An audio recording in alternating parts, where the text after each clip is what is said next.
Hey, what's going on, guys? Alucard here, and today I want to talk about World of Warcraft Classic. I just started playing World of Warcraft maybe a week ago, maybe 2 weeks ago, and this game has hit me like a bus. I wasn't expecting all of what it's given me. It's crazy. I've never been a big MMO guy. I've really been in the RPGs my whole life. I saw this way back in the day. My friend Sean used to play it, but I just didn't have a computer. My first impressions of the character creation was that it was pretty simple. It was just standard RPG stuff. You got races, classes for each side. But what surprised me was the class specifics for races. Like, I wanted originally to be a dwarf mage, but I couldn't. So I made this gnome mage instead. I just thought it was a really cool addition, but it just incentivizes playing alts, I guess. Whatever the reason is, I like it. I think it adds variety. Makes you play maybe a race you weren't comfortable with. Usually I play like humans in like every fantasy game, but this game made me step outside of my comfort zone, and I played a gnome for the very first time in anything. Before I talk about any of the gameplay or story stuff, I just gotta talk about how cool the fucking exploration is. Right, let's see, this game doesn't have traditional fast travel like you'd expect in an MMO or any sort of RPG. I'd say it's more in lines of a game like Morrowind, where there isn't really fast travel. There's just like systems in the game that can get you around faster. Now, there is a thing in the game, it's called a Hearthstone, that can like teleport you to an inn that you set as your home.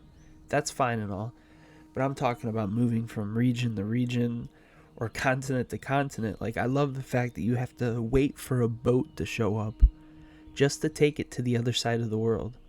It's freaking awesome. Now, you can manually walk from region to region. You can walk across the whole continent if you want, but the griffins make it faster, and I love that about this game. I think it's very creative, it's very cool, and it offers something that you don't see very much in these types of games. You have to figure out where you're going. You have to look at a map. You have to follow roads, see where the mountains connect to the other continent. It's just something special. My first impressions of the combat in this game was that it was really good. The game started me off with a fireball and a staff attack, right? I could beat somebody in the face with a staff. Even 30 plus hours later, I'm still using that fireball spell, just an upgraded version of it, and it's still rewarding to watch somebody die to it.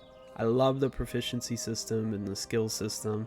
I'm having a great time leveling up my tailoring and my enchanting. So far, grinding the proficiencies isn't boring to me. It's just more stuff to do in a game that's filled with a bunch of stuff to do. Every single level, every region I come across, there's just more and more stuff to enchant. More and more enchantments to get, I should say. More clothes to tailor. More resources to get for the tailoring. Like, I just unlocked spider silk. I have no idea where to find that yet, but I unlocked it. Real quick, I want to toss this in. You may have noticed my UI has changed. So about maybe 30 something hours into the game, I came across a guy who I grouped with, and I joined his Discord, and he was telling me about all these add-ons that you could do with Curse Forge.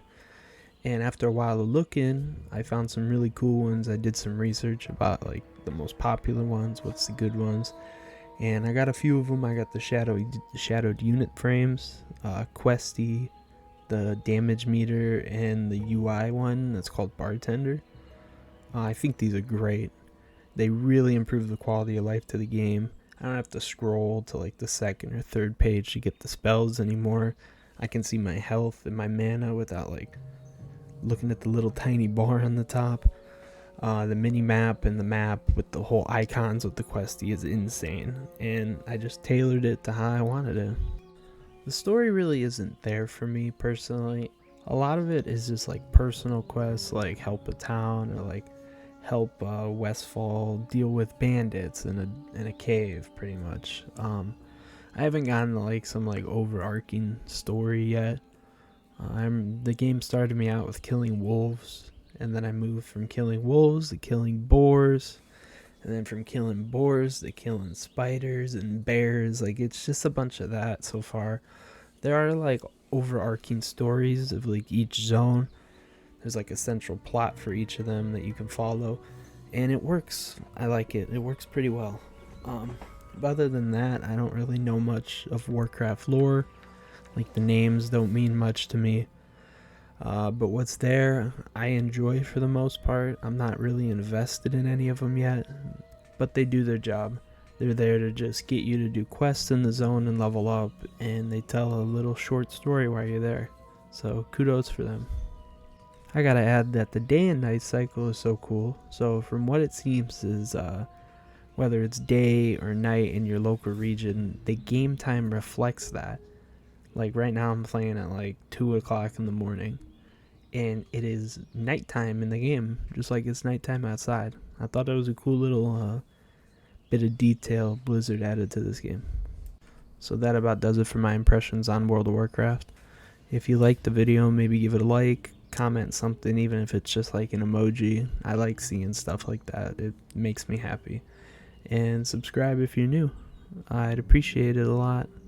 I really want to do YouTube. I really want to talk to people and make videos about what I'm feeling about video games and the industry and just games in general. I hope you all have a good day and good night.